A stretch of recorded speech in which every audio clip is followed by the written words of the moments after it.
We've all got scars, some on the outside and some on the inside. But we can't be defined by our scars. I've spoken with some extraordinary people about how they've become empowered by their scars. This is I've Got Scars, baby. All right. How are you? I'm perfect. Thank you for asking. So today we have Bradley Grizzard. Yes. Yes. And he is the media director for A Wise Way. Yes, ma'am. And so you and I met a while ago. Yes. And we've just been, we'll see each other here and there, randomly kind of run into each other. For sure. And then we're on Instagram and, hey, what's going on? Commenting on each other's posts and things of that sort. And then we got to talking. And I dropped a bomb on you. And you dropped the biggest bomb on me. Because I'm like, yeah, I'm working on this, blah, blah, blah, blah, blah. And then you're like, yes, so I had a kidney transplant. Wait, no. No, that's not what you said. Because I would have been like, oh, gosh, I didn't know that. No. It was a bigger bomb than that. Like, you're like, yes, so just so you know, like, I had 3 kidney transplants. Excuse me? How do you just had 3 kidney transplants real quick? Right. Wow.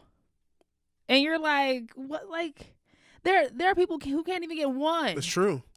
And you had 3. That's incredible. That is incredible. Okay, so I need to know, like, let's take it back. From the beginning? From the beginning. Whew. Like, before, you even Before I even got there. Yeah. Like, what happened? What happened? So it was a strange incident. I got pink eye. And it always seems like when I was in football practice, in winter workouts or whatever, we always had someone who had pink eye, and I would always get it afterwards. So it happened to be this time I got pink eye. I knew what it was. I'd had it like 4 or 5 times at this point. And I go to the doctor. My mom works for the doctor I went to. So she's like, come on in. I go to the doctor, like, yeah, it's pink eye. Here's your ointment. Take this for 2 weeks, whatever it is. Then they see my file and they look, okay, there's no urine sample on file. Let's go ahead and just do that. It's probably been 2 years. So they go ahead and do that. And if people who don't know is when they check your urine, they test it. And if there's protein in the urine, that's a bad thing because that means your kidney filters are breaking down or there's something wrong with the kidney that is expelling protein in the urine. So it was like when they tested, it was like, boom, high amounts of protein. Wow. And that was the beginning of the end per se, because I went from there to Akron Children's Hospital, which is so how old were you at the time? 15. Okay. I was a sophomore in high school. Wow. Second semester, it was around that March, April area. Wow. Okay. So you're 15. Yeah. You think at 15 all your parts are just doing what they do. Right. Like, did you have a family? Like, is this like a family trait? Like something? Well, I found out later it is kind of like a family trait.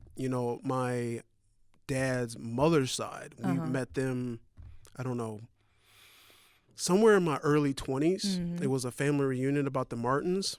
And it was a whole bunch of them. It was... And they all had older people, like middle, like 30. Yeah, like same thing. Yep. Okay. Either on dialysis or had a transplant already. Wow. Yeah. Okay. So please continue. So as you said you were 15. It was around March, April. You find this out. Yep. And so what next? What happens next? I go to the kidney specialist at the Children's Hospital because I'm under 18 at that point. And they basically say, look, this is what we're going to do. We're going to do a kidney biopsy to confirm you're actually having, quote unquote, kidney failure and go from there. So they have that. And it's funny about that story because they were like, don't get out the bed. Because what they do is they stick a long needle in your back to reach your kidneys. Oh, like And an epidural that they do for women? pretty much. So they who take are- a needle to biopsy it so they can get a sample of it, and they put it in the microscope and see what's going on with the kidney. And they're like, don't get out of bed. I'm like, okay. This is not a serious surgery, because they do put you out. They give you like a moonlight anesthesia.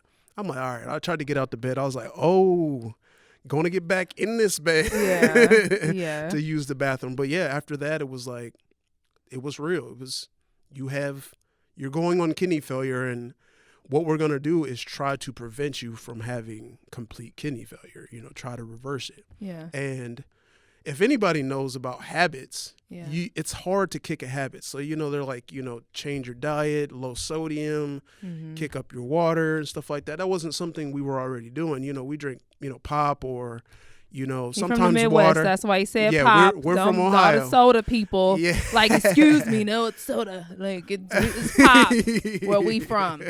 Anyway, continue. I just want to make sure I defended you. Oh, you real have quick. to. Yes. Okay. It's not cola. Just want to make you sure.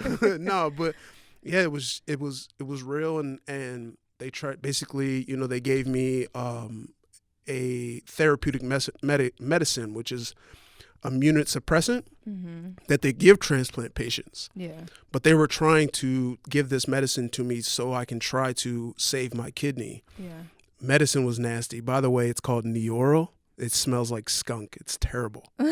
It's terrible. Like, it's one of those things where it was so bad that I had to have my parents open the pack and wait like a half hour and then take it. It was terrible. Wow. But so you took it. I took it. I took it for probably a summer. Okay. And so and you said with the diet change, were you able to stick to the diet change? Oh, no. No way. Oh. Well, like I said know, about the you're habits. 15. Yeah, it's like your habits. Yeah. Your friends don't care. Yeah. They're sympathetic or they're empathetic about it. But, they're like we had a ritual where we would go to Wendy's, get some food, go kick it, whatever. And then at the end of the night, before everybody gets dropped off, we're going back to Wendy's again, You go. So you just go get fast food. Yeah. You eat fast food. Yeah. This is just you being a kid, Right. enjoying yourself. But this is not what your kidney needed. Right. At the end of the day. It's true.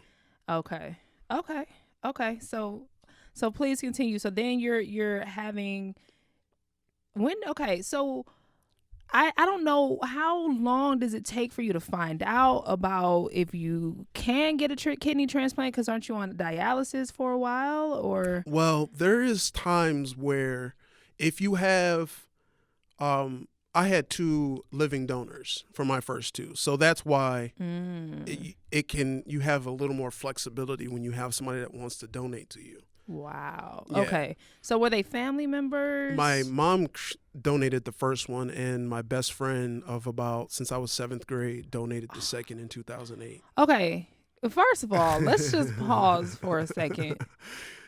Too many bombs. You got people that love you. Uh, They lined up like, you know what, Bradley, I got you. mm-hmm. Like, it's Mother's Day every day Right, after that type of right. situation. For sure. Why? Wow. I really meant wow, not why. I know what you meant. But yes. Wow. Okay. So tell me about your first kidney.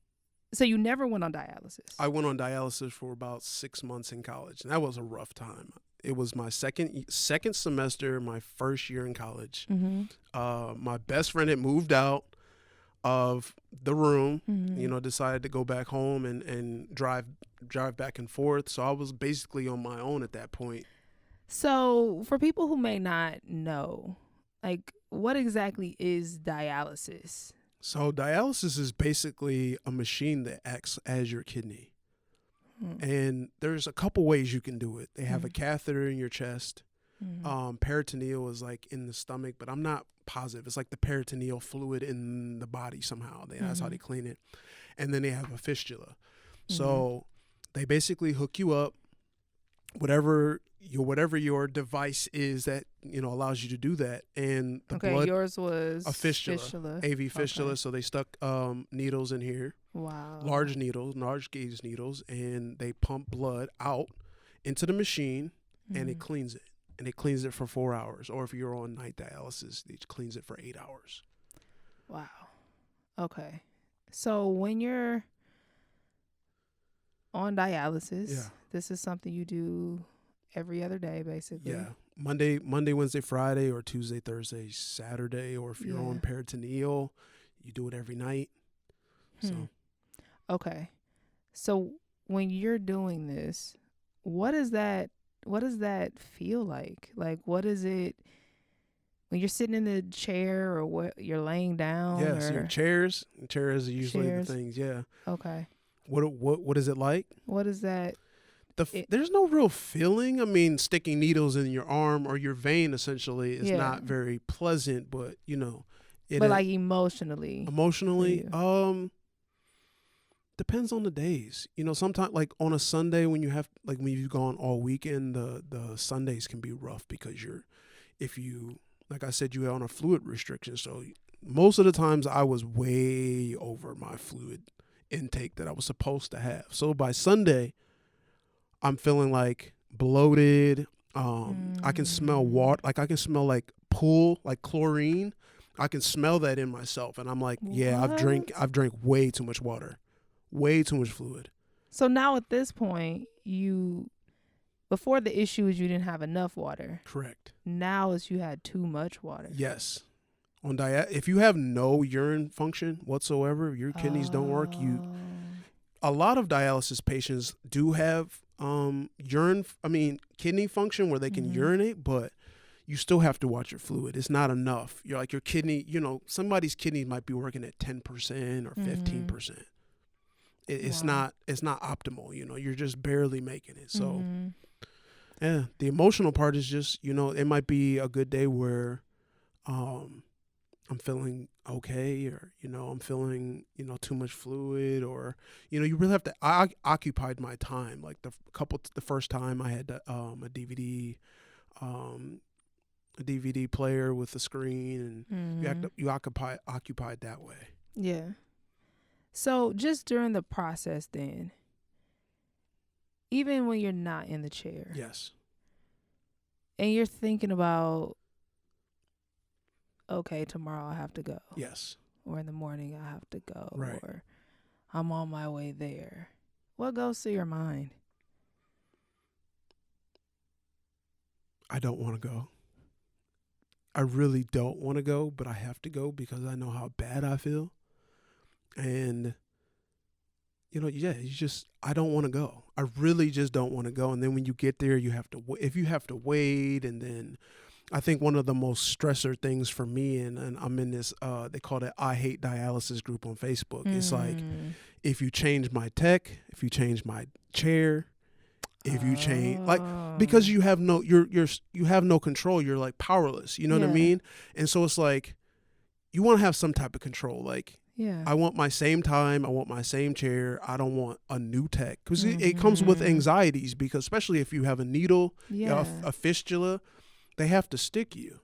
And so if there might be new trainees in the facility, and they might want to try it out, or a tech that's just new to you. Every vein path is different. So there might be somebody who just doesn't know.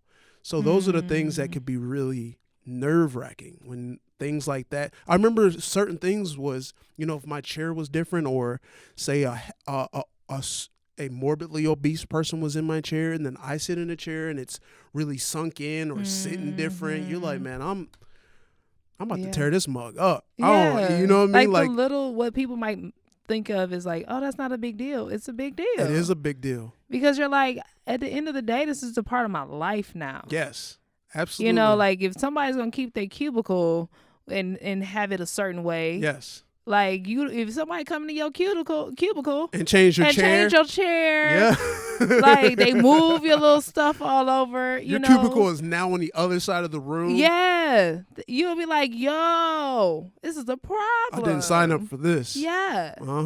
Gosh. So just for a dialysis patient would probably say, "Look, if I could have a dialysis advocate." The advocate would say, look, just keep it the same. Keep it the same. And is there any other way, do you feel like you could have felt more support, just generally speaking, during that process? More support during that process. I don't know. I really don't know if I think I've always had this internal desire, because I remember thinking, because I was 18, Mm-hmm. 18, 22 and 25 when I was on dialysis. Mm-hmm. And I remember thinking, there's there's not one young person in this building.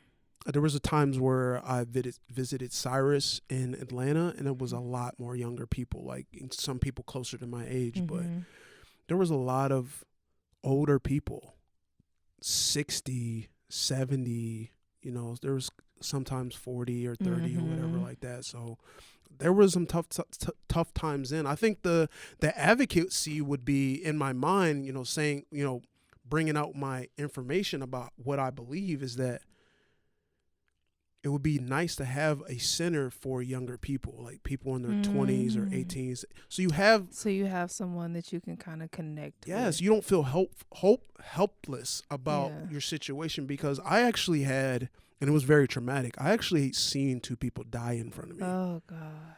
One guy had, he was about 500 pounds, and he had a massive heart attack. And you see, I seen the EMS jumping on him and really giving him CPR, and he's just not. You can see the blood flushing through him, and he's going pale again. And I seen another lady. He wasn't right in front of me, but he was in my sight of view. This lady was right in front of me, and I saw her literal passing and resurrection. She went into a complete heart failure, died on the machine, and the nurses had to give her CPR and bring her back to life. And then the EMS had to take her to the hospital. So it's not just a physical thing. No. There is the physical is the easy part. Yeah. The emotion, like, what does that say to you just about life and about you? And, like, what did you take from that? Like, how do you, maybe I'll say it like this. Where's the strength coming from? Like, what, because that's heavy. Like, how do you just keep on? I don't know. I don't know where the strength comes from. I don't have a clue. It's just, there was a lot of times where I told you where I just, there was no thinking, it's just like, this is what I have to do. I'm just trying to get to the next moment. Mm-hmm. And there was a lot of times like that. Just let me get in my space. Let me get, my computer or my DVD player, and just let me bang out this 4 or 5 hours and let me go home. Yeah. And a lot of people don't know about dialysis patients, and people will fall victim to this, is that you may get up and have 4 or 5 hours of sleep and say, I'm at 85%, 90%, battery. A dialysis patient gets up and their battery is at 80%, 70%. On their neck, like say I have it on a Monday and then Tuesday comes. You just imagine or just view dialysis as working out. Your body is going through a very traumatic situation because they're cleaning your blood and taking the fluid off your body, which what your kidneys should do already 24 hours a day. Yeah. So you're only getting that 4 hours a day, 3 times a week. So it's very like, let's go, get it out, now go home. Yeah. And your body is spent. So it's a lot of energy. Wow. A lot of energy is like, I don't feel like it today, or you might say, oh, let's go here, and you get there, you're at 50%, you're at 40%. You're exhausted. And you're exhausted, and you're done. And people may feel like, well, why don't you, for instance, I didn't work. I lived essentially on the government. They gave me a measly $500 a month, and I lived at my parents' house, but I pretty much took care of myself. So you can work. I've seen people work. It's difficult. It is extremely difficult. I've seen people at many centers get up early, get their treatment at 4 or 5 o'clock in the morning, be out by 8, go to work, and it's just boom, boom, boom. For me, that didn't work. That wasn't for me. Wow. It was very tough. Gosh. Yeah. Dealing with it. And then I went to college during the day, and they have this thing called night dialysis. They have 2 night dialysis. So you can go and run your 4-hour time or 3-hour time, whatever the doctor prescribed for you. Then, or the second one, you can have night dialysis that is a full 8 hours, and that's a lot better for you because you run at a slower rate and your blood gets cleaned 8 hours for 8 hours. Wow. Problem with that is it's hospital beds, terrible, trash. Yeah. If you have at that time I had a catheter in my chest, so you can't really lay down on this side or anything like that. The machine will go off because it's a tube essentially going down and into the carotid artery and essentially into the heart. It doesn't go directly into the heart, but it does lead into the heart. So you have to worry about infection and stuff like that. But yeah, I did night dialysis, and I slept terribly, probably 2 or 3 hours in that night. And it's from like 10 to 6, 10 to 5. Go home, go to sleep for a couple more hours, get up at 11, and then I start my college day. And that was just my routine until that May when I was done with college, and me and my mom got tested to get a transplant.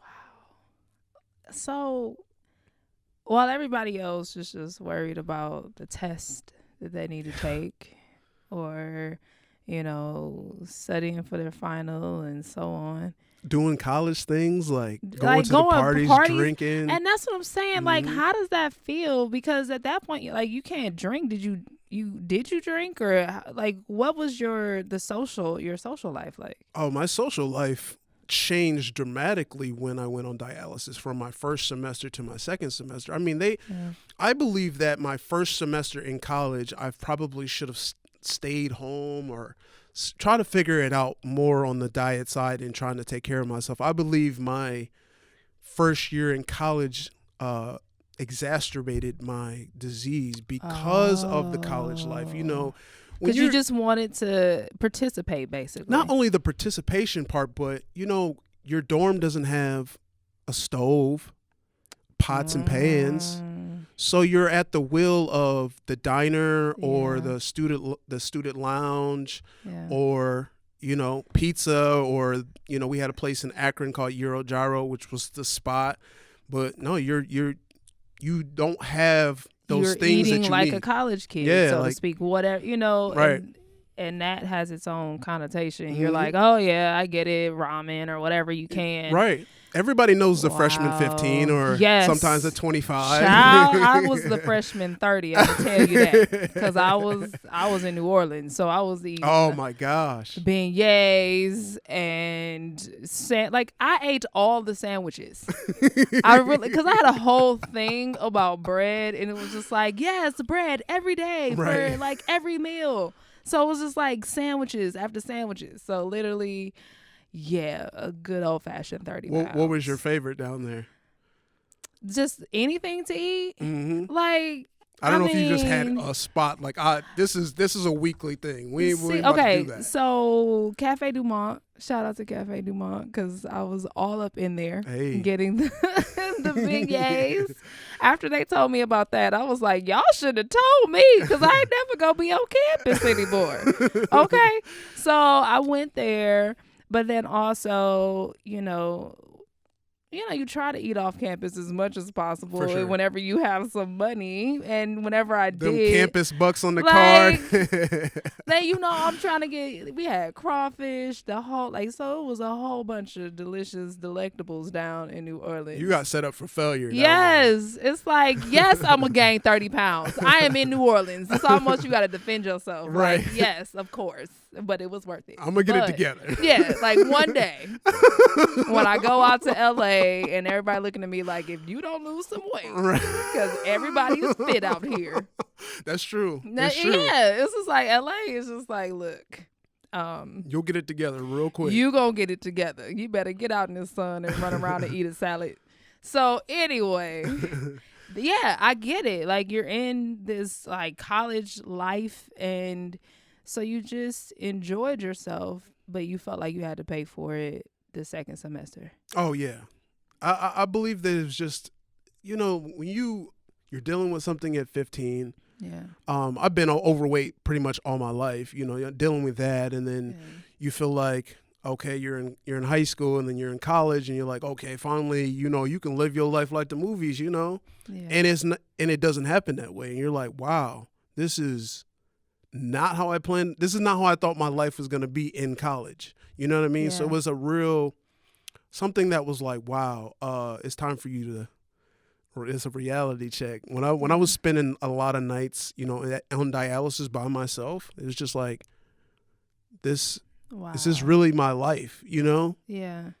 I mean, so socially, how did that affect you socially? Because, in college, not only are you partying and all that, but dating and, those types of things. Like, were you just at that point all about your health and all about getting better, or? I never really dealt with my disease or my sickness. It was just, how can I get to the next step? How can I get to this transplant as soon as possible? How can I get there? Okay.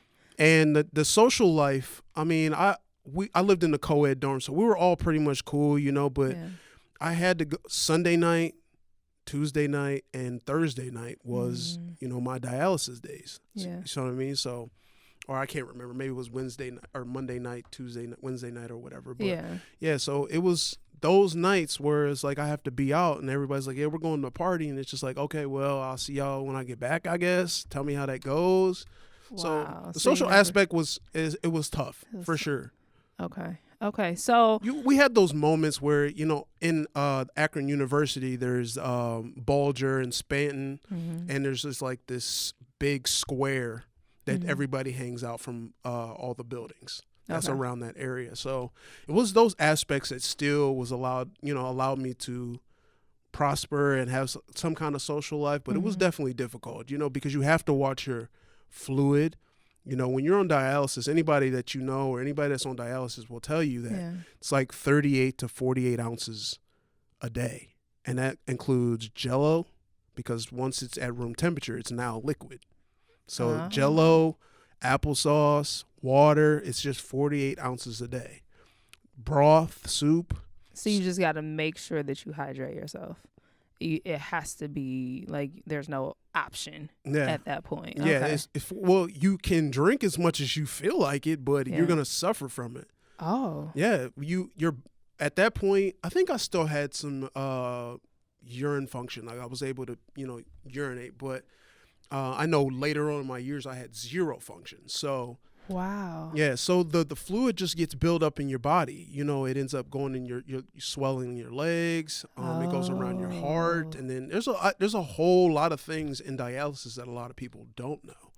You can't have a lot of high potassium foods.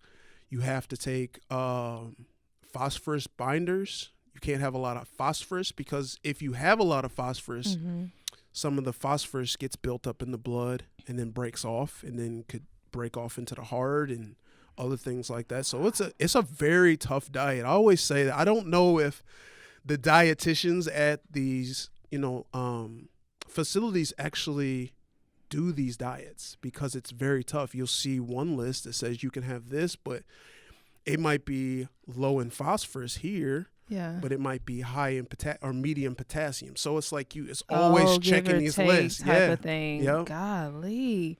So you're in college. You're trying to figure out, like, while everybody else is eating cakes, pies, pizzas, whatever else, cakes and pies. all of that. Yeah. Right. You're like, okay, so I can't have this. I can't have that. If I have a little, okay, not too much of that. So did you enjoy your college experience at all? I think I enjoyed my experience after my transplant. So let's get to the transplant. Like, how did this go? Your mom, was she just like, she called you one day and was like, well, she's a medical assistant. So that was like, she knew everything from the first moment of that urine sample dip and they check it. She knew immediately. I could see it. My mom cannot hide her face when her emotions. So I know it was all bad. Okay. So, what was the question? I'm sorry. So how did it transpire? Were you guys at a doctor's appointment and they were just like, look, at the end of the day, the only way for him to live a normal life is for him to get a kidney transplant? Yes. And she just was like, she was just willing. And we actually had a conversation about her not being here. Like, this, I could pass, and this could be the last moment we see each other.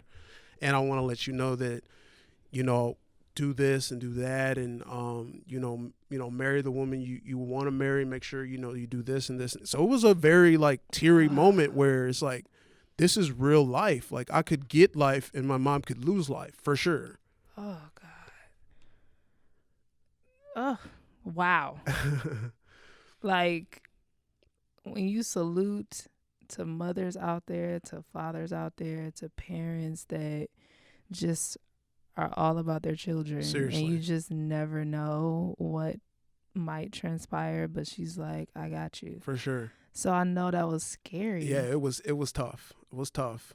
Last, you can have this, and I'm, giving your brother and sister this. It was real tough, for sure.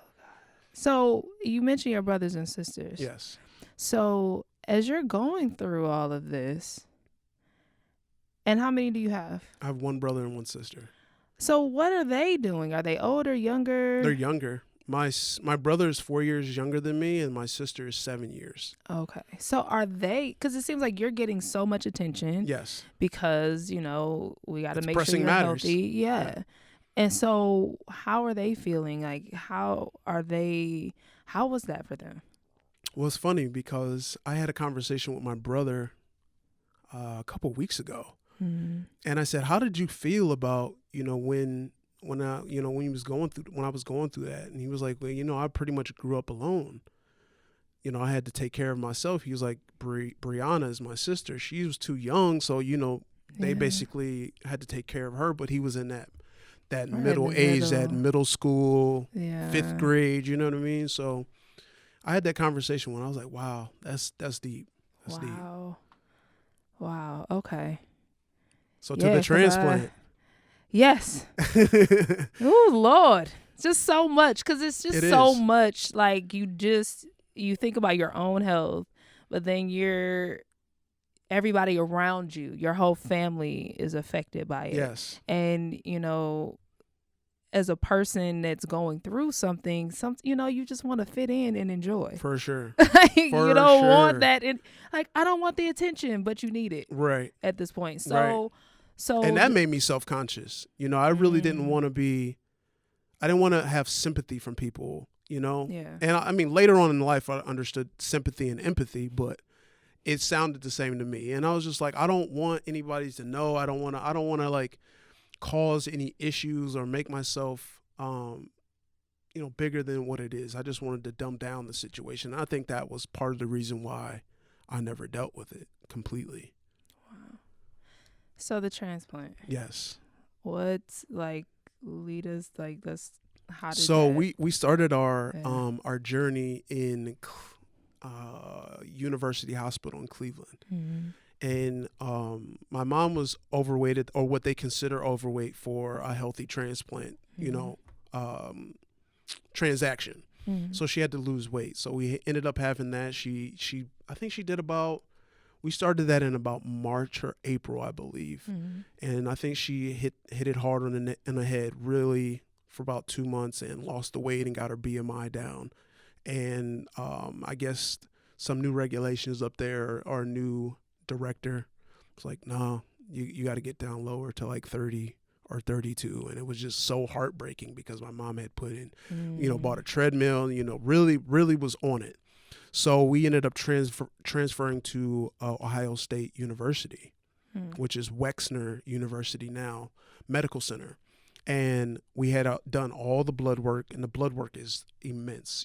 They have to not only, it's luckily because my mother and father both are A negative. Mm-hmm. So it was an easy process, but it's, they have to make sure the blood matches, the tissue matches. It's all this. It's probably 15 tubes, and they might do that twice to really, really get everything solidified. Chest x-rays, abdomen x-rays, ultrasounds, everything. Wow.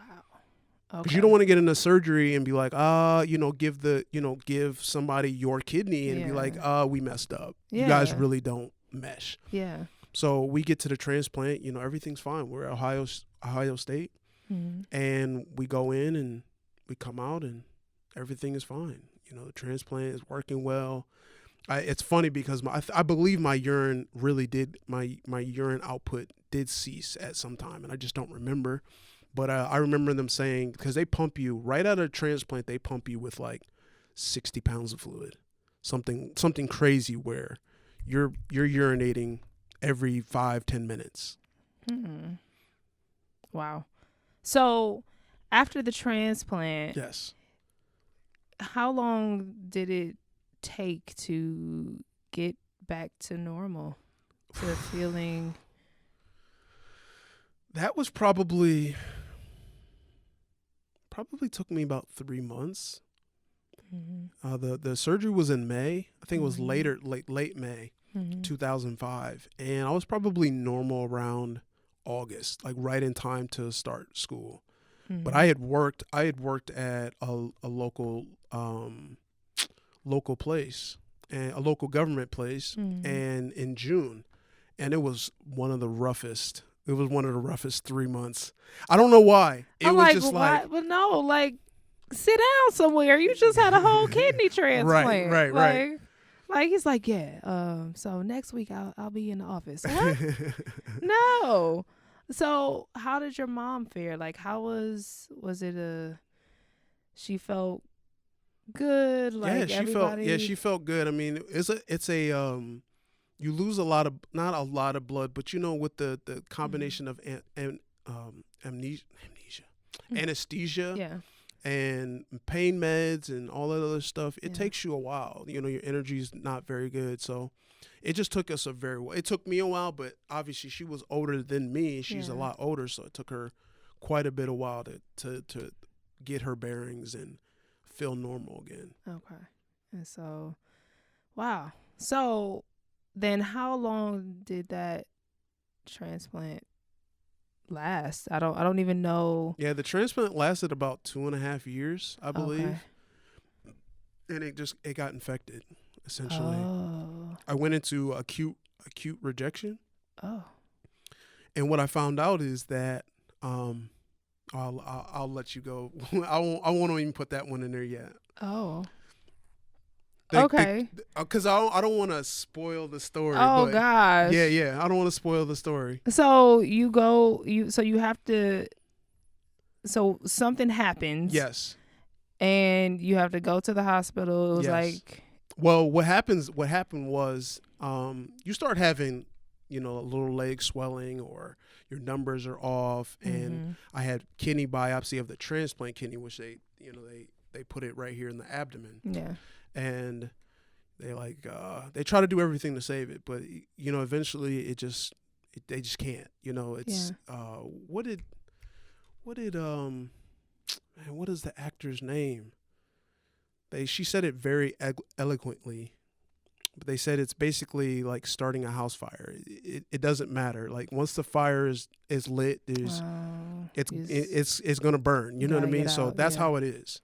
Oh, okay. Sarah Hyland, that's her name. Okay.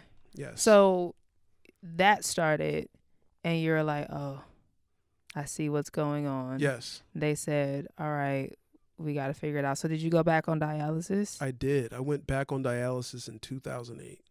For how long? About 8 months, 8 or 9 months. Okay. And that's when my best friend decided to donate. Okay. Is this the best friend that I know? No. Okay. This is from back home. Okay. Yep. Wow. You must be an awesome guy. I am. I'm so glad, because I'm like, wow. Like he just saw you go through this. For sure. And he was just like, he just stepped up. Like, what was that conversation like? I think he always wanted to do it. We never had the conversation. I don't even know if we ever had the conversation like now, but I think he always wanted to do it. And then my mom was she stepped up so fast that I don't think he ever just brought it up. It wasn't ever a conversation. But when that conversation happened, it wasn't even a conversation. It was just like, I'm going to go get tested. And then boom, that's what it was. I think he got tested in June, something like that. So it was probably about 3 months when we finally got the testing done. So it was probably like, September, October-ish. I can't remember. It's kind of fuzzy.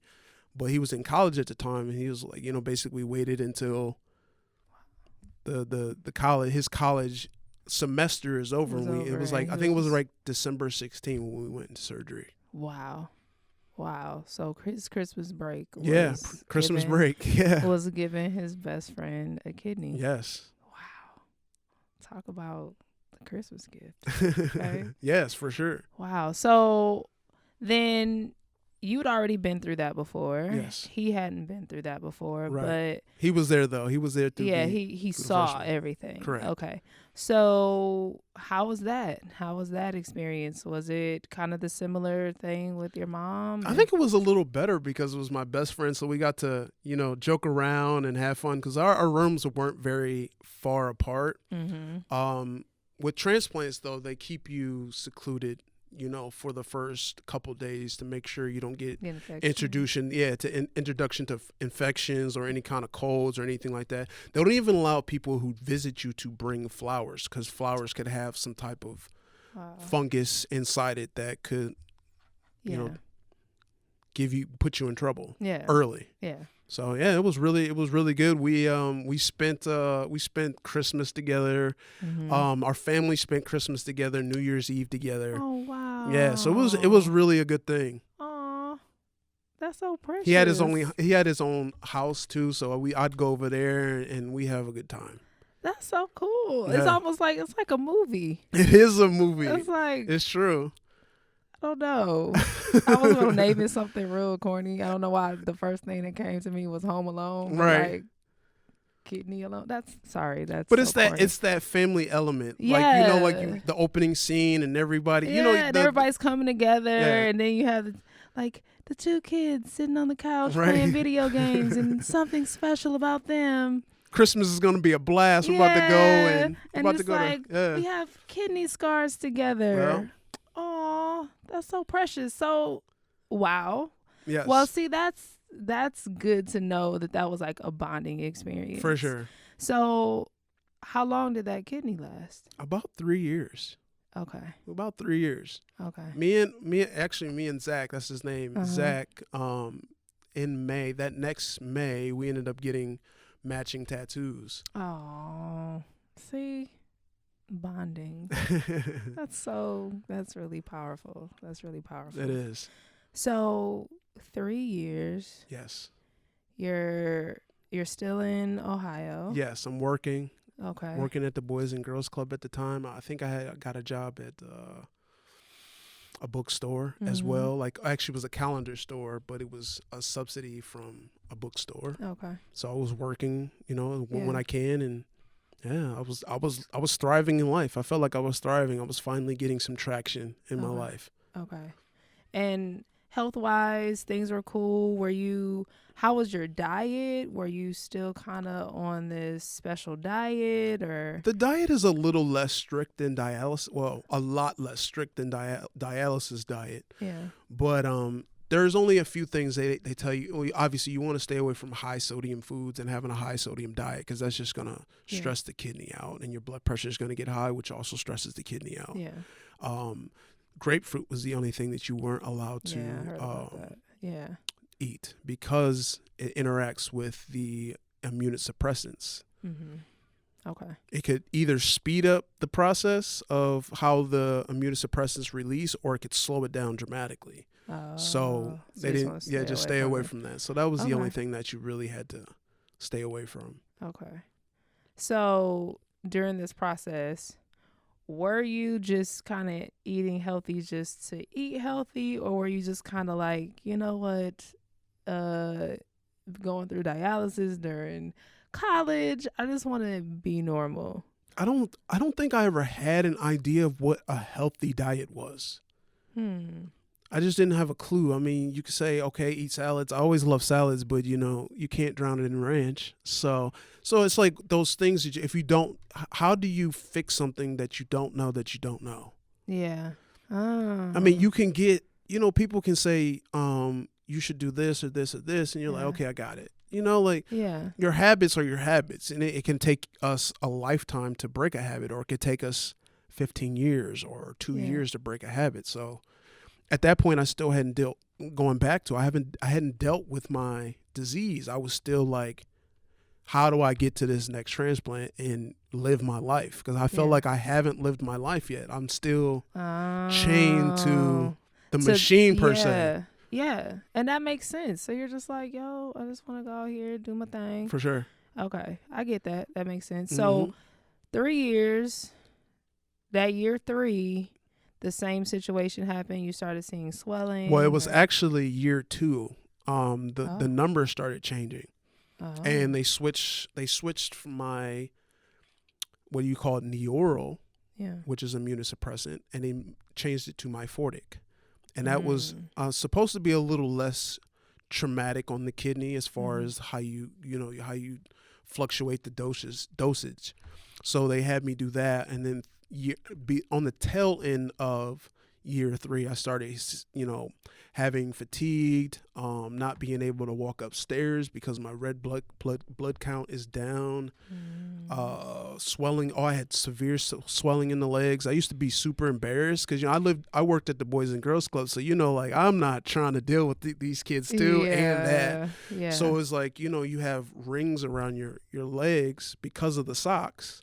And then your legs feel kind of achy because you have that suffocation per se. Wow. Yeah.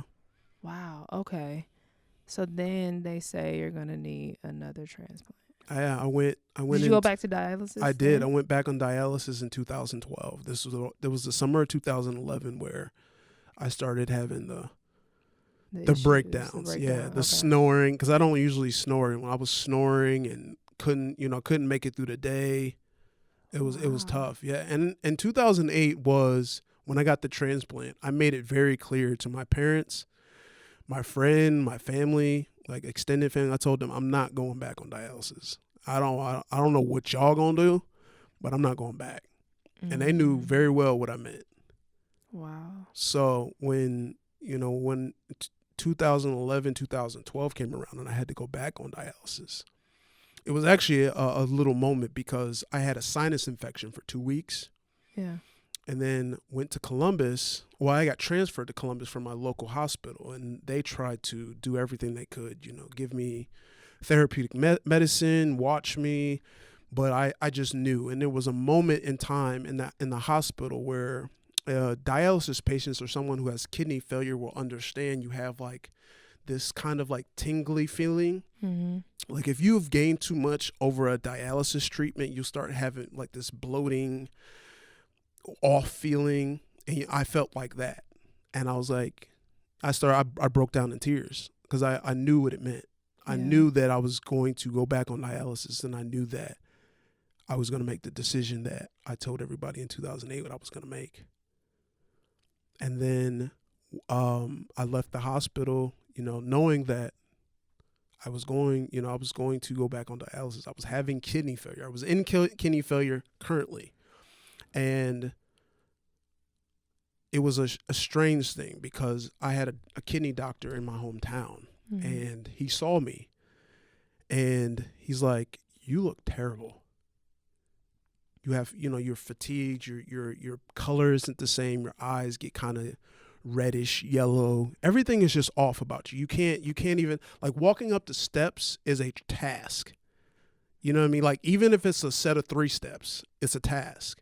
So he's like, what I want you to do is I want you to go to the cardiologist. I want you to go there right now, like now. And at the cardiologist, they were like, okay, we're going to ultrasound your heart. They look at my heart saying, you have a little bit of fluid around your heart, but there's not that much. Come back. That's a Friday. Come back on Monday. So the weekend passed. I come on Monday and they ultrasound my heart. I have so much fluid around my heart that they can't even believe that I'm walking around, that I even am driving, that I'm even I'm even alive right now. And they're like, go to the hospital right now. Drive to the hospital right now. We will meet you there. Essentially. When I get there, the nurses and everybody else in ICU already know my situation. They can't believe that I'm alive. So I go into emergency surgery. It's called a pericardial window.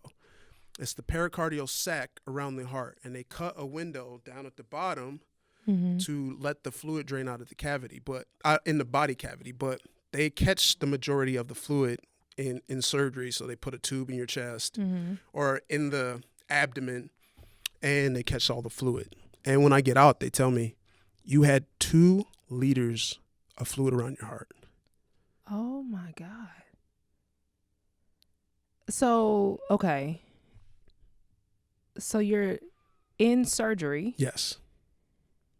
And they have, like, you have to have this kidney transplant at this moment. Oh no, this is just to save your life. Yes, this is just to save my life. This is to remove the fluid around my heart. Oh my God. So how long was that surgery?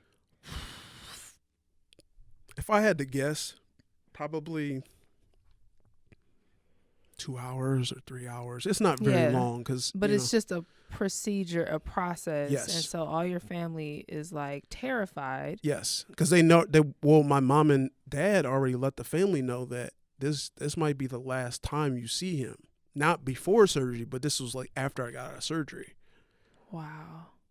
How did you feel? Like during or after? During. Before, if you know anybody who has had kidney failure or dialysis, or kidney failure going into dialysis, you don't think. It's just, how do I get to the next day, or how can I get to the next hour? Because the amount of energy you have to use to just survive, to just live, you don't have enough for your mental space. There's nothing for you to think about. So you're not even worried at all? You just don't even have the energy or the capacity I just to can't. worry. You just go, what we doing? I'm in the moment type of thing. Yes, correct. Wow. Okay. Was there ever a point at that moment that you said, because I know that you said you don't want to go back on dialysis. Correct. And so did you ever feel like you're at a crossroads to say?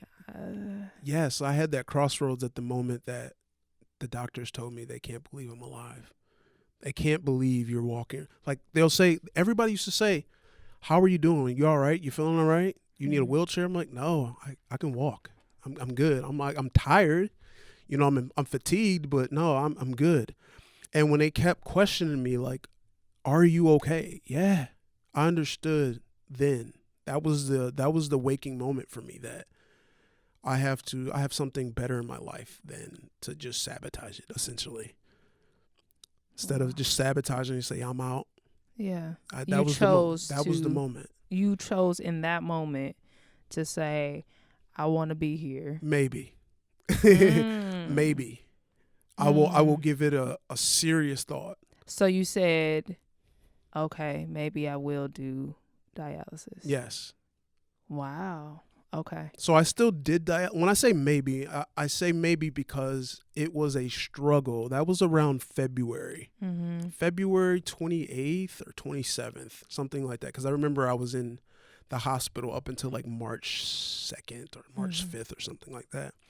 And I had those moments. It took me from March to about June, July, August area to say, okay, I'm going to stay here. I had suicidal thoughts. I didn't know if I really wanted to be here, and I had to take it day by day, minute by minute, hour by hour. Like, how am I going to why am I going to stay here? What is keeping me here? So what did keep you here? What was that? What was it for you? That moment was one of the things that I had to think about. A conversation I had with Zach, my best friend, who gave me that kidney that failed. I remember him. He was going to kill himself. He had that conversation with me. I will kill myself to give you another kidney. What? Yes. And so when I came out of surgery for that pericardial window, Yeah. the fluid draining out of my heart, I told him, don't kill yourself. I'm going to stay. I remember this conversation. I mean, I'm drugged to hell. Yeah. Yeah. I'm weird-eyed, but I remember I had some younger cousins. They came in, and I remember drifting off, and they're just looking at me like, what's going on? And I found out later on, probably 6 months ago, I was like, how did you feel about that? They were like, we thought this was the last time we were going to see you. And it clicked to me, and I'm like, wow. It wasn't, at that moment, I didn't have any mental capacity to think about that. I was just in severe chest pain and, just being toxic in my body. Yeah. And I remember thinking, when they told me that, I was like, wow, they were saying goodbye to me because my parents had let them know. And I didn't know that they had that conversation with them. Yeah. It was tough. Wow. That was one aspect, and just accepting my disease. That was in that 6 months transition. Well, about the year afterwards. So 2013 was about that time I accepted my disease. So when you're in dialysis for the third time, yes, you didn't want to be there. You said the last time, I'm not going to be doing this ever again. Right. But you find yourself there. Yes. What was going through your mind? Were you angry?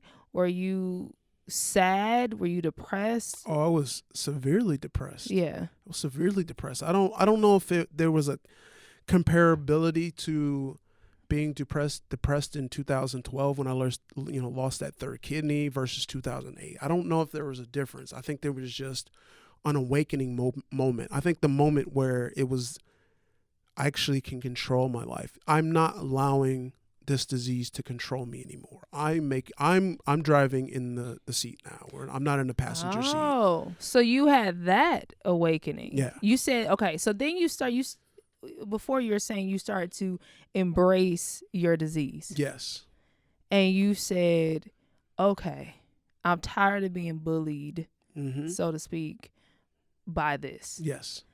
I'm going to do what I'm going to do because I don't like being here in dialysis. I'm going to do whatever I need to do so I never have to be here again. Correct. Yeah. So you got sick and tired of being sick and tired. Yes. I got tired of it. So the moment that I decided that I wasn't going to be here, I believe that was the empowerment moment. If I have the power to say I'm not going to live on dialysis, or I am. Yeah. And if I decide to leave, then I know what I know what I'm leaving behind. Yeah. And that was the decision. And I believe that was the moment. It was just growing into that greatness, but growing into that moment of saying, okay, I am going to live by what I said. I am going to stay here. That was the moment, in that July. So you decided to stay here. I just want to say how profound that is, because so many times I think everybody's faced with those moments of, okay, life has given me this. Yeah. I hate this. Those damn lemons. These freaking lemons. I hate lemons. This is the worst thing. I just can't take it. Because when I think about, myself, you and I have had our conversations. Sure. And when my scars aren't life-threatening. No. But it was one of those things where it was just like, this is the worst part about myself. Right. I hate it. I've hid myself for 25 years and I can continue to do this and have an okay existence. Yeah. Or I can actually embrace this thing that I hate most in the world and see what's on the other side of this. Because at that point, you don't know. Correct. At that point, you're like, I'm at least going to give it a shot and it could blow up in my face. Right. But I'm going to see what's on the other side of this. For sure. Okay. That's incredibly powerful. Thank you. And so you decided that you're going to stay here. How long were you on dialysis that third time? 3 years. Wow. 3 years. And that's nothing. And it's easy for us to compare ourselves. Yeah. But 3 years is almost nothing compared to the people that I know or been in contact with. Because, I've seen people that on dialysis for 7 years, 10 years, 22 years. Oh, my gosh. 15 years. So, gosh. Yeah. So, but this is the longest you had ever been. Yes, it's the longest I've been on dialysis. Was 3 years. So, just to paint the picture. Yes. You said, I don't ever want to do it again. Correct.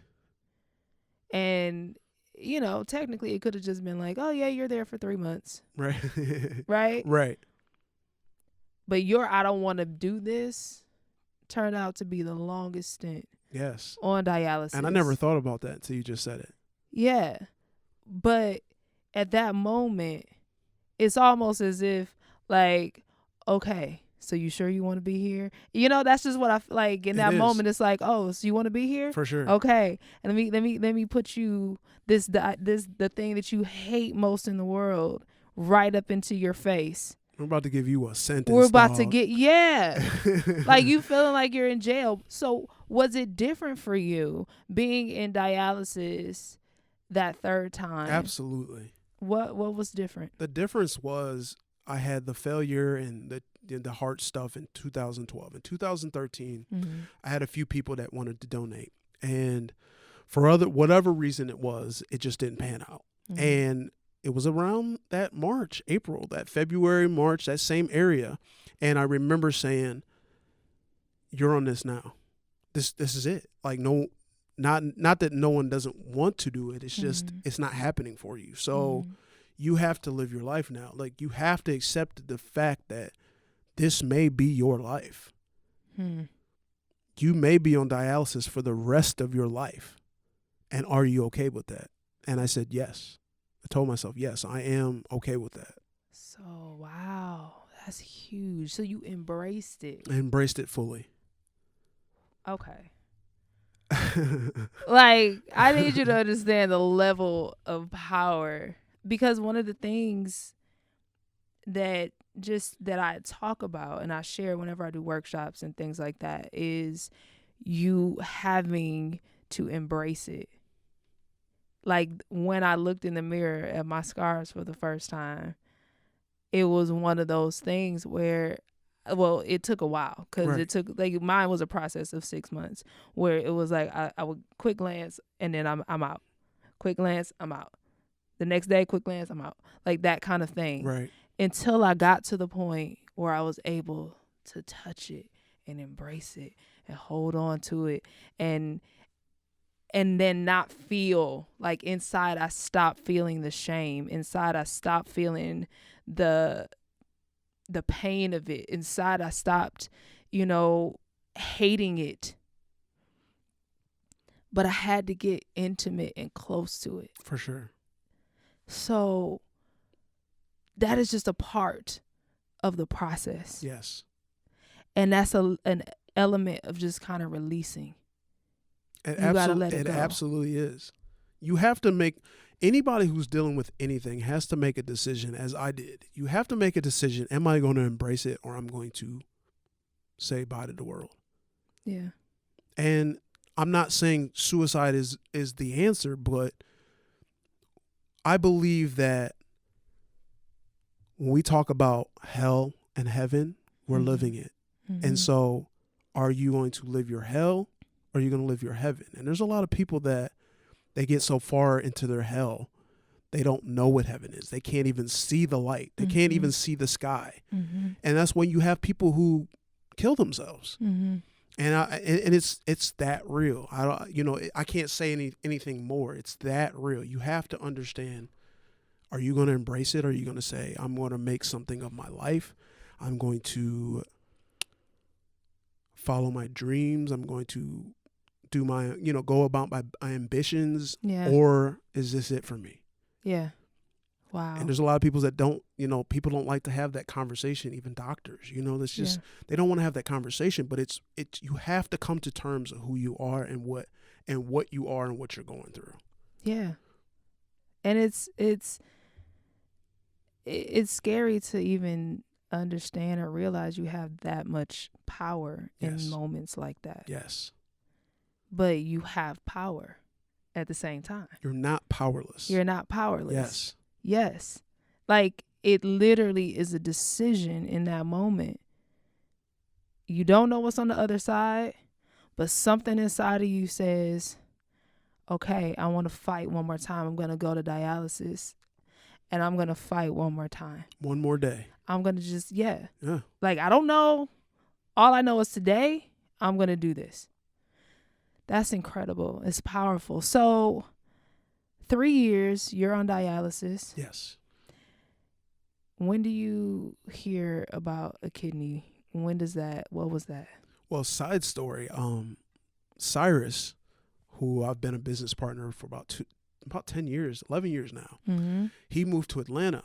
Mm-hmm. And I was supposed to go. It was supposed to be like this, production, almost like a production house. He was doing music at the time. I did production. Mm-hmm. A couple other people were rappers and producers. Mm-hmm. And that house fell through. So I said, at that point, I was like, I was allowing my kidney disease to stop me from going. I said, I'm going to stay in Ohio and wait for this transplant. Mm-hmm.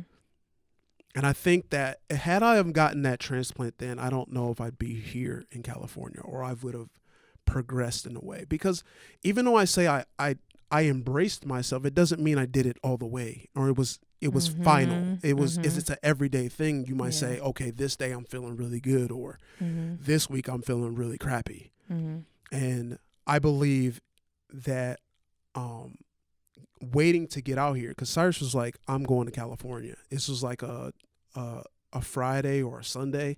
He left on a Tuesday. Wow. With $88 with $88 in his pocket, and was like, I'm going to LA.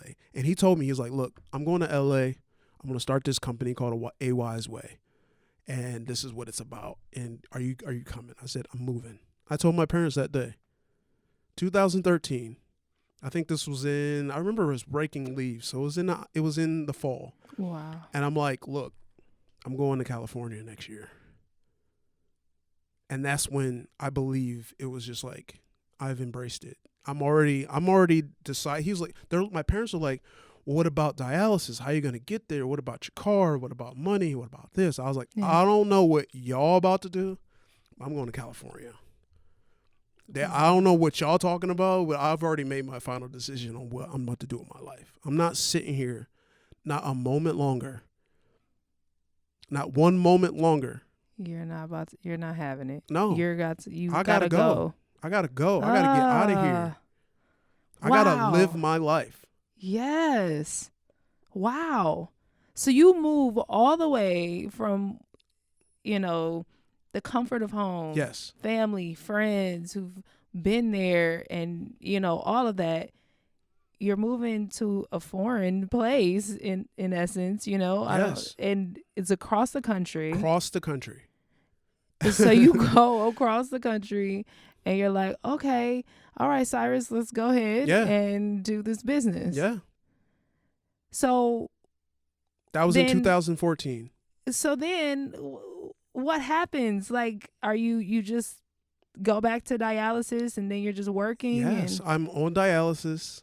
And I'm on dialysis 3 times a week. So it was my hours was like 4 hours. So it was like 2:30 to 6:30 or something like that. Mm-hmm. And in between time, we're having interviews. We're interviewing people for the company. I'm editing. Mm-hmm. I'm editing hours upon hours. Starting up a company is very difficult. Mm-hmm. And I'm just doing it like that. I'm just, there's bad days, there's good days, but I'm just taking it in stride. Wow. Okay. And so when does this kidney come around? 2015 in December again. Christmas time. So you get another Christmas gift. Okay. Yes. So in your mind, because I know you said that you had embraced. Correct. You had already embraced, hey, I may have to do this for the rest of my life. Yep. And if so, all right. Mm-hmm. So when you get a call about a kidney, were you even thinking about a kidney at that point? Were you always thinking about a kidney? You have to. Yeah, I mean, you have to go through like when you transfer states or sections, for instance, like if you're in Los Angeles County, you have to be registered in one of the one of the hospitals. So you have to go through the blood process. work and all the other stuff to be put into the system. Yeah, the system for the transplant, the kidney transplant, national kidney transplant database. So it was always an option for me, but the other thing that I realized is that California has a humongous waiting time. And when I say humongous, it's ridiculous. Ohio, for my blood type, is about 3 years. So I could have possibly just stayed home, stayed in Ohio and got one in record time. California, my blood type is 8 years. And it goes up from each blood type. A and B is probably about the same amount of time. So 8 years, 7 years. O doesn't even have a number in California. What do you mean? It has a question mark because O is so rare. O can donate to everything, but O can only get O. Because I'm like, I have O. Yeah, O can only receive O. So wow, it is immense in California. So you're looking at 8, 10 to 15, even 20 years. So it just keeps going up. Yeah. So you got out here. Yes. In 2014. 2014. Yes. And then you get a call in 2015.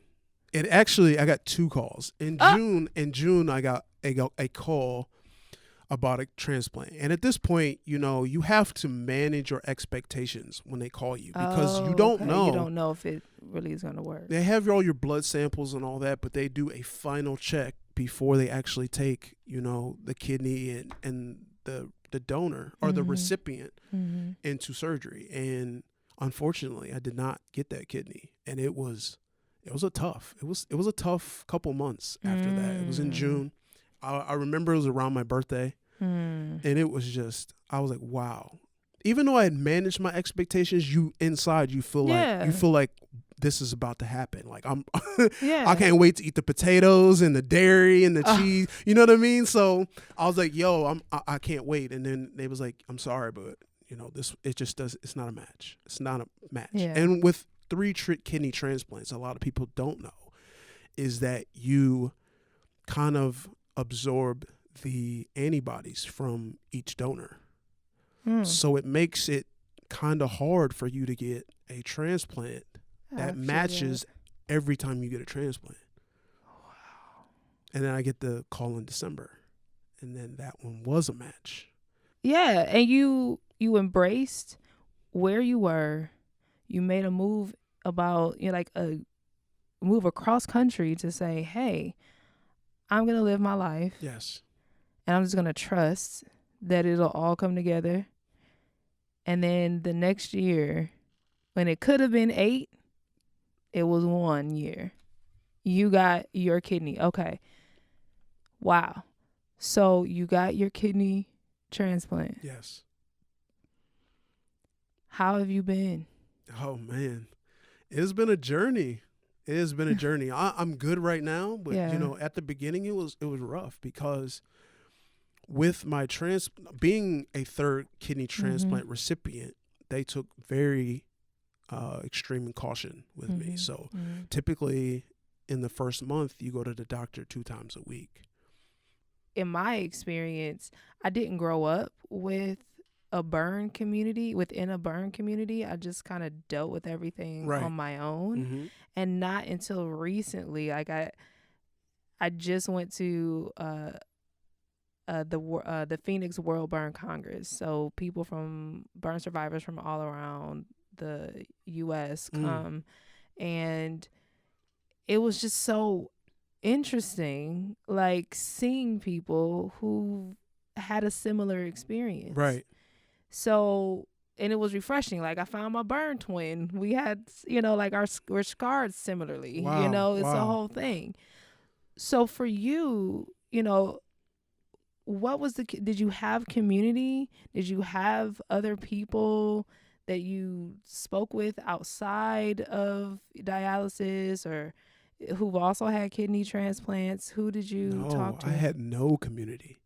And that's why my depression was so tough, because we all have friends, have good friends. And unfortunately, they do the best that they can, but they can only take so much negativity in their life. Yeah. Or so much gripe. And I had a lot of it, at being so young. And, they want to hear you, but they can't take it on them shoulders for themselves. And it's tough for them to carry that on. So I had no community. I mean, like I told you before, everybody was old at the dialysis center. So there was no sense. Like, I was the youngest person ever. Since anytime I've been on dialysis, I was the youngest person on dialysis. Wow. Where I'm from, like upper, Eastern Ohio. Like, there was no one my age. Now it's a lot more common. During my time, it was either childhood kidney failure, or maybe they weren't born a kidney, or kidney, they had kidney problems like early on in their birth, or they were older. There was no in between. There's no in between. Young adult. Yeah, no teenagers, no 20s, and maybe some 30s. But at that point, I can't identify with a 30-year-old at that point. Yeah. No community. Zero community. So do they have groups like that, or was it a situation where you just didn't really know to look, or did they even talk to you about, hey, we know you're the youngest one here all the time, but we do have, a couple other ones. They come on these days. Maybe you want to switch your days, or... No, it wasn't. I won't say never, but they had their social worker, or, a person that came in to talk to you that, in the psychology realm. Yeah. But they worked there. So I treat them like they were just another employee. Like, you don't, I looked at it like you didn't have my best interests at heart per se. You work for an establishment. You know what I mean? So, and I feel like in the Black community, and I think it could be in a lot of communities, but specific to me, we don't deal with our mental issues, or we feel comfortable dealing with our mental issues. So it's always like internalizing it, or I can deal with it.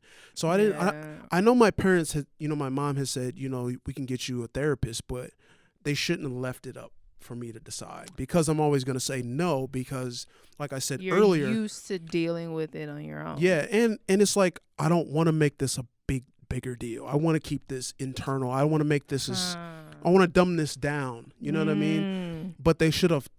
You don't have an option. You're going to a therapist. We're giving you a therapist, and you're going. And that would have helped me. That would have gave me the sense of community that I needed. I'm so happy you said that. Because that is actually, I just was speaking with a group of, like, it was just Black folk, burn survivors in a room talking about our experiences. And one of the things that we said was, you just get used to dealing with stuff. Yeah. You just get used to, because, especially living in, a society where you're, at the end of the day, you're just trying to make it through. Yeah. You're just trying to, go through life and make it. Yes. So now when you're talking about quality of life and thriving, sometimes you don't even think about that. No. You don't think about being, like, you were just thinking about being physically healthy. Yes. You weren't at that point where you're thinking about, mentally and emotionally, healthy and feeling good and thriving in those areas. Yes. You're just trying to, like, I don't want to be here. So I definitely don't want to talk about, spend time outside of here. Yes. Outside of dialysis, talking to this person necessarily. No. But you're like saying, in retrospect, if you would have had the opportunity to talk about your feelings, yes, to talk about, how mad you are, how sad you are, how depressed you are, like, get it out. Because I would imagine that keeping it inside is not healthy for your kidney anyway. No, it's not healthy for you in For general. period. Yeah, Like, yeah. period. And yeah. I was an impulsive person anyways. I internalized a lot of things. And dialysis was just an icing on the cake on my problems, on my insecurities or my self-confidence. That was just the icing on the cake. So I needed a therapist not only for dialysis, but for what I was dealing with in my life in general. Yeah. So in your life, Yes.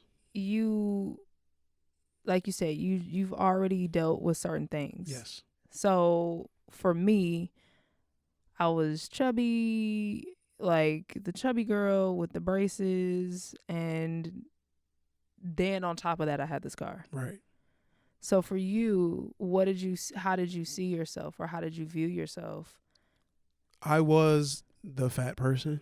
Mm-hmm. I was the person that I've always been the person that can listen and keep people's secrets and give them good advice, but I didn't have anybody that I could trust.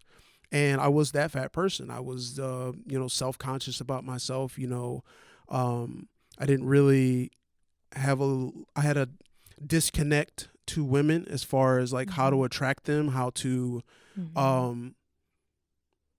you can't attract women unless you feel comfortable with yourself, and I didn't even have that. So it's a lot of those things that I've had to deal with and continue to deal with, at a level. You have to accept certain things. You have to accept what your input was on the situation. Okay. So do you feel like now you have a community, or do you feel like maybe that's a space that you want to, get more involved in now? Do you feel like those issues have kind of been resolved to a certain extent? Where do you feel like you are now? I think as far as the kidney stuff, I don't think there is a need for a community for just me, but I did do a story about myself, which is about a minute long, and I've been sharing that with some dialysis communities, like the I Hate Dialysis on Facebook. And I haven't had anybody reach out to me, but they, said this is inspiring and stuff like that. But I don't know if I want to start a community, but I definitely want to, give my input when it can be, and because it's funny because there was somebody on there that says, I just get tired of this life. I just started.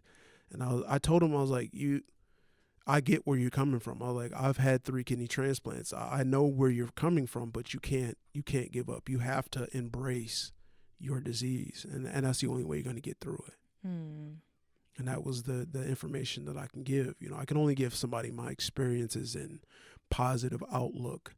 And I don't just, sometimes, when you see prosperity pastors, stuff like that, and they just speak prosperity, you can't give that to people. It sounds good, but it's not the real meat and potatoes that you need to give people. They want to hear the dirt, the grime, you being in the mud, and like, how did you get through it? This is how I dealt with it, or this is what I was feeling in 2008. I was suicidal. I wasn't going to live life. Those are the things people connect with. They don't connect with just the high, the mountaintops. You just gotta grind, work hard, drink water, and work out, and you gonna get it. You gonna get that kidney. I tell you, if you get it, them scars is gonna go away. Just believe in it. Like, they don't know. Like, I've tried so much injections and topical acid treatments and crazy stuff and surgeries. And you do all of that because you try to get rid of it. And then you just like, well, I guess I gotta embrace it. I guess I gotta hold on to it. It's gonna have to work for me. That's just really what it boils down to. It's true. Yeah. So I get that. And it's important for people to definitely hear your story because, you've been there. You've been there. Okay. You say a part of the reason why you have in a part of your family, they have had, kidney issues and things like that. But you attribute a lot of this to just your lifestyle and the way you were eating and all of that as a child in your childhood. Absolutely. So let's talk about that. Like, what were you eating? you know, because and the reason I bring this up too, like, we're both from the Midwest, Right. So you know what? I'm gonna be transparent first. I'm gonna just say what I was eating. Growing up in the Midwest, I'm from Detroit. Yes. Whoop, Well. So I'm from Detroit, and when I think about diet, you know, when I was in high school, when I was in middle school, not saying I don't want my mom to get mad and, you know, have people thinking she ain't never feed me anything. It's not that. But you get used to, like, chili cheese fries. Like, I had my whole thing for a long time. Like, I would get these, like, chicken quesadillas. You know, it was just kind of a part of life. Right. So for you, what was your lifestyle? How are you eating? I mean, I always tell my mom this, and, you know, we finally have come to the conclusion. I don't think she fully embraces the food being the issue, but I think she's getting there. But she home cooked, you know, but it was, you know, macaroni and cheese, you know, the comfort food, the comfort soul food, the macaroni and cheese, you know, fried chicken, stuff like that.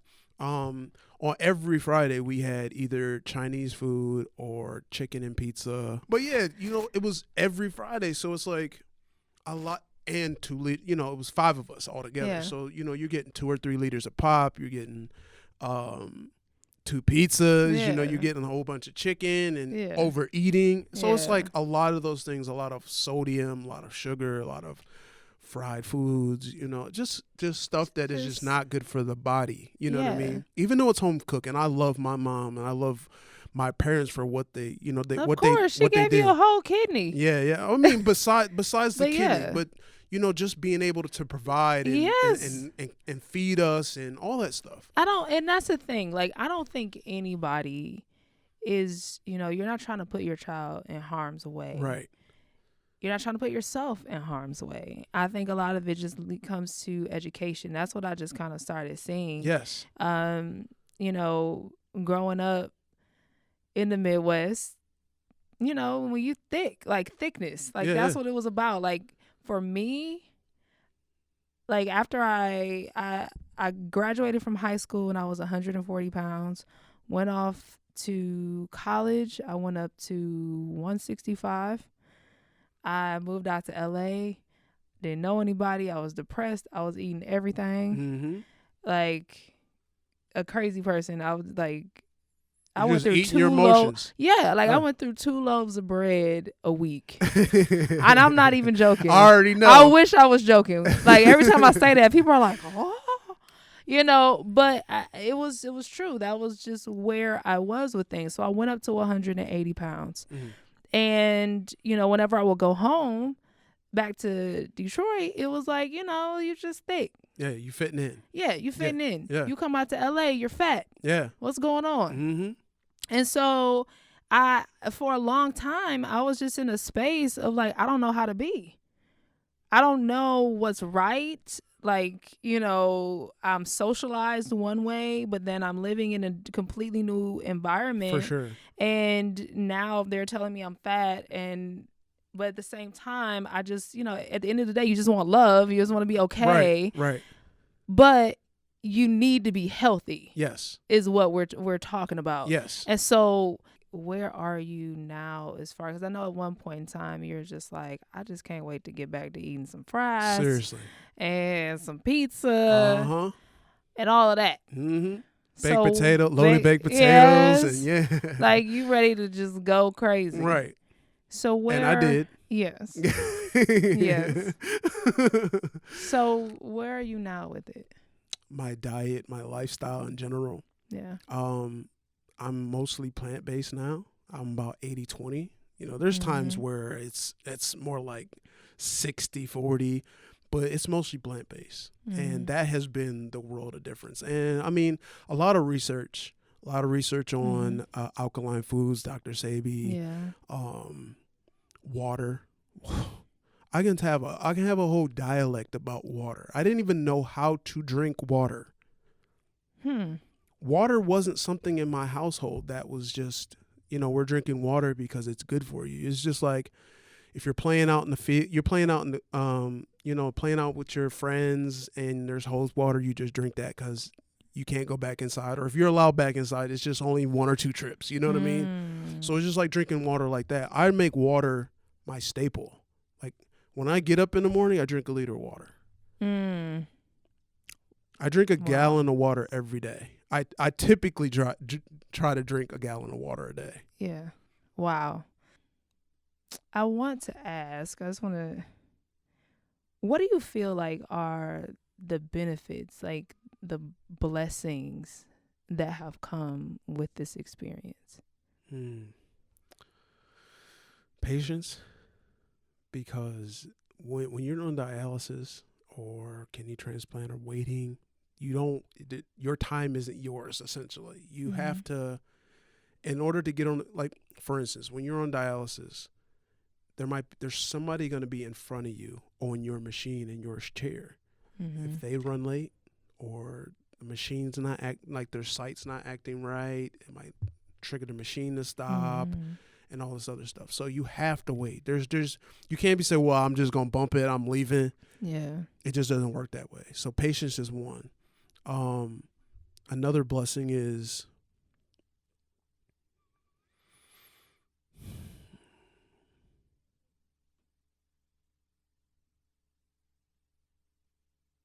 you have to understand what you're dealing with yourself and your kidneys, or I mean with your disease. You have to understand if it's your scars. Yeah. You have to understand what you're dealing with. You can't go life and say, life isn't fair, life isn't this. You have to understand how am I in this position and how can I get out of it? How can I transition, or how can I transcend where I'm at?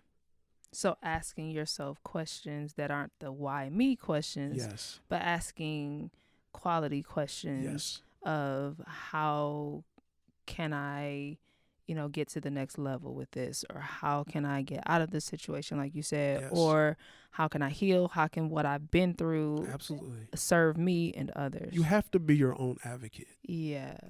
If it's your health or whatever, you have to be. And what I mean by your own advocate, you have to do research. You have to understand. Yeah. What can I do? Yeah. What can I do?